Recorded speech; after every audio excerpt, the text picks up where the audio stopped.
Hello mga kanonchalant! At dahil nga sa mababa yung views ng mga vlog ko sa Thailand, di ba nagulat ka, nag-iba bigla yung harmony? Hindi naman kasi pinapanood, nanggigigil ako. Kaya ngayon, I will refrain muna sa pag-edit at pag-upload ng aking mga pinagagawa sa Thailand. So pag sinabi kong refrain, ito yung bago mag-chorus ba? Charot. Pansamantala ko munang ititigil ang pag-upload ng aking mga vlog sa Thailand. So, balik muna tayo dito sa isang vlog ko sa Saudi na medyo may halong kalandian. Pero naudlot siya. Alam nyo kung bakit? O, ito na. Ganyan yung gusto nyo diba? Yung puro kalandian. Tapos babansagan nyo kung maharot sa vlog. Gigigil ako sa inyo Papunta pala ako ngayon sa Mad Buba. Isa itong bilihan ng mga masasarap na milk tea, bubble tea, at iba't ibang klase pang mga drinks. Pupuntahan ko ulit ito kasi bukod sa namimiss kong uminom ng milk tea nila, namimiss ko din kasi yung gwapo nilang barista. Kung naalala nyo siya, You are just a dream that I once knew. Si Lawrence. Pero syempre, bago ako makarating doon, sumakay muna ako sa bus papuntang Rahmania. Alam nga naman andun ako agad, diba? Mag-teleport ako ganun.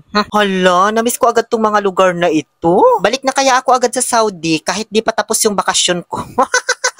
Ano yun, iparibok yung ticket, ipa-advance, ganun? No, gagastos pa. Ngayon, andito na ako sa may Rahmania Alcobar. Dalaan yung maglakad kasi nagmamadali ako. Baka di ko na maabutan doon si Lawrence. So, saan na ba ito? Hala, namiss ko itong pyramid. Dito ko binilhan dati ng sapatos yung jowa ko, charot. So, pag pupunta ka sa Madbuba, diretsuhin mo lang tong daan na to. Hanggang sa may makita kang Al Raji Bank. Pero hindi dyan yun. Dadaan lang ako dyan saglit para magpa-update ng aking ATM card. Kasi ito yung time na pabakasyon na ako. Nirenew nila yung ikamak ko, kaya kailangan ko magpa-update ng payroll. Tapos inaantay ko na rin kasi dumating yung settlement or vacation pay ko ba. Na-excite ang bakla. So, saglit lang naman ako nagpa-update, kasi wala pang sahod ba? Kaya, kunti lang din nakapila sa bangko.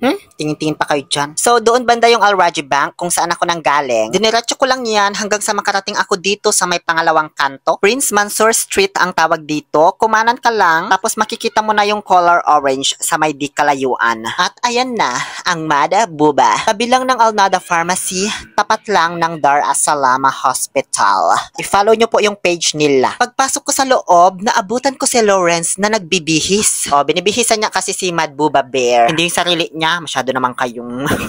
Ang galing niya pala magbihis, no? Kung alam ko lang, nagtapis lang sana ako ng tuwalya pagpunta dito, tapos binitbit ko na lang yung damit ko. Balak magpabihis, charot. Ay, may pagganon pa siya. Gusto ko din ang ginaganon, Lawrence. Charot. Alam niyo minsan, pinapangarap ko din talagang maging isang teddy bear wag mo sakalin naman. So, unfortunately, after ni Lawrence bihisan si Mad Buba Bear, nag-out na rin siya agad kasi tapos na yung duty niya malamang. Morning shift kasi siya, hapon na ako dumating dito. So, medyo nang hinayang ako kasi siya sana yung magpre-prepare ng mga titikman kong bagong flavors ng Mad Buba. Ito kasi nagpabihis-bihis pa. Pinag-initan yung teddy bear. Maya't maya ay dumating na rin ang aking team. Team talaga, to Diyos kaso. Mga team palugi ng Saudi. Sina Joff and Saudi at Dave Antolin Navarro. I-follow nyo po sila. Nag-start na silang mag-brainstorming para sa gagawin naming meeting de avance. Hindi, nag-uusap kami. Sila lang pala. Kasi nagbe-video-video lang naman ako dito ng mga po pwede naming gawing eksena. Parang ganyan, diba? Kahit mukha akong timangman.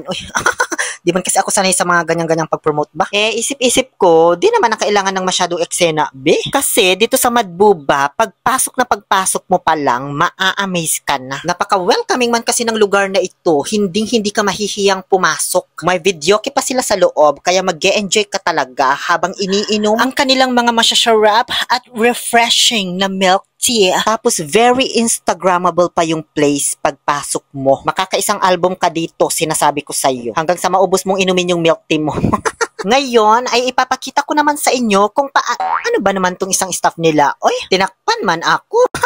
Charot. Uy, mababait lahat ng mga staff nila dito, ha? Very accommodating nila, very demure, very mindful, ganon. So, ulitin ko yung pag-take, dito sa kanilang, ano ba naman to si Joff? Palingon-lingon pa sa camera, umiksi na din. Okay na sana yun, charot. Basta pa nga ulit, last na ito. So, andito po ako ngayon sa Mad Buba, kung saan ipapakita ko sa inyo kung parang madilim naman. Oy, teka lang, isa palas na talaga ito. So, andito po ako ngayon sa, ano bang tawag dito sa lugar na ito, Pagawaan. Basta ito yung lugar kung saan piniprepare yung mga drinks na in-order ng customer. Ngayon ay ipapasilip ko sa inyo kung paano ba ginagawa, piniprepare at tinitimpla yung mga drinks nila. Nang pahapyaw lang syempre, hindi ko man pwede ipakita yung buong detalye, baka payahin ng iba. Para lang naman aware kayo kung gaano kaayos at kalinis ang kanilang preparasyon gamit ang kanilang mga authentic flavors. Unahin na natin itong ginagamit nilang tsaa na hindi basta-basta kasi made of pure tea leaf extract siya. Tapos skilled and dedicated talaga yung mga staff na nagpe-prepare nito kaya tansyadong-tansyado talaga nila bawat sukat, bawat tamis at lasa ng iyong milk tea. Madami rin silang mga flavors na pwede mong pagpilian magmula sa classic milk tea hanggang sa kanilang premium milk tea, Yakult series, cream cheese series, mojito at marami pang iba. Nagre-range from 20 up to 28 reals lang naman yung mga presyo. Abot kaya, diba? Tapos makakapag-videoke ka pa, kaya sulit na. At heto na po lahat yung mga ginawa nilang bagong flavors. From left to right, pero nakalimutan ko pangalan nung una, basta yan yung may chia seeds. Masarap yan kasi rich in fiber. Sunod naman yung milky strawberry, then Mary matcha, dirty matcha, blueberry mojito, and strawberry Yakult. So, ikaw muna mauna, Sir Dave Antolin Navarro. Tapos gagayahin ko na.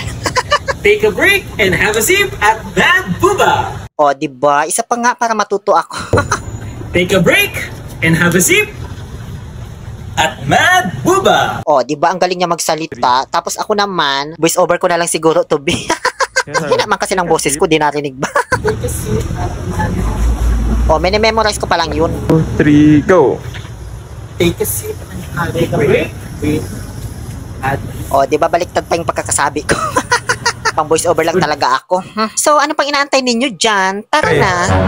Let's take a break and have a sip at Mad Booba. Huwag niyong kalimutang i-follow yung page nila, guys, ha? Maraming salamat po. Hanggang sa umuwi na kami, syempre, alangan dito kami matulog, Maraming salamat, Dave Antolin Navarro, for this collaboration. And of course, Joff and Saudi para sa mga magagandang shots. Yun lamang po. Maraming salamat sa panonood. Muli, ito po ang inyong Happy Pill Oliver Castro na nagsasabing, no to toxicity, let's make people happy and contented in life. May ganun.